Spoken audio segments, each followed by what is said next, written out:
മണലൂർ നിയോജക മണ്ഡലം സ്ഥാനാർത്ഥി പ്രൊഫസർ സി രവീന്ദ്രനാഥിന്റെ തിരഞ്ഞെടുപ്പ് പ്രചരണാർത്ഥം PKS മണലൂർ മണ്ഡല കമ്മിറ്റിയുടെ നേതൃത്വത്തിൽ മണലൂർ പഞ്ചായത്തിലെ കരിക്കുടിയിൽ കുടുംബയോഗം സംഘടിപ്പിച്ചു.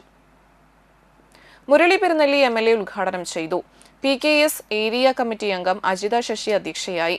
Area secretary VV Sajeendran, Anil, Swathi Maneesh, branch secretary Sajeevan എന്നിവർ സംസാരിച്ചു. തലക്കകത്തെന്തിനും വേണ്ടെന്ന് ചോദിക്കില്ല. കാരണം കെട്ടിടത്തിനകത്തും വേണം, പുറത്തുണ്ടായതുകൊണ്ട് കാര്യമില്ല. ഞങ്ങൾ ആ സ്കൂളിൽ പോയി 5 കോടിക്ക് പിന്നാലെ 1 കോടി വീണ്ടും നമ്മൾ ഈ കണ്ട സംഘടനയിലേക്ക് കൊടുക്കുകയുണ്ടായി. ആ ആവശ്യത്തിൻ്റെ ഇത് പ്രകാരം 6 കോടിയാണ് ഇവിടെ കൊടുത്തത്.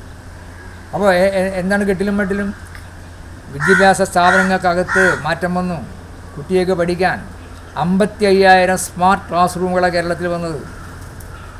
അകങ്ങളിൽ സ്കൂൾ വിദ്യാഭ്യാസ സ്ഥാപനങ്ങളിലെ ക്ലാസ് മുറികളിൽ കുട്ടികൾക്ക് പഠിക്കാൻ ആവശ്യമായ ആധുനിക സംവിധാനങ്ങൾ ഏർപ്പെടുത്തി കഴിഞ്ഞു.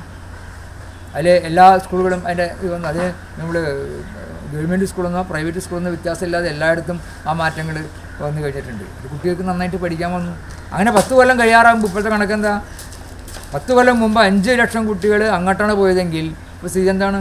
10 ലക്ഷത്തോളം കുട്ടികൾ പൊതുവിദ്യാഭ്യാസ സ്ഥാപനങ്ങളിൽ വന്നു. ഈ കെട്ടിടം കൊടുത്ത പല സ്ഥലങ്ങളിൽ എന്താണ്, ഞങ്ങൾക്ക് ഒരു കെട്ടിടം കൂടി വേണം. കാരണം എന്താ? കുട്ടികൾ കൂടുകയാണ്.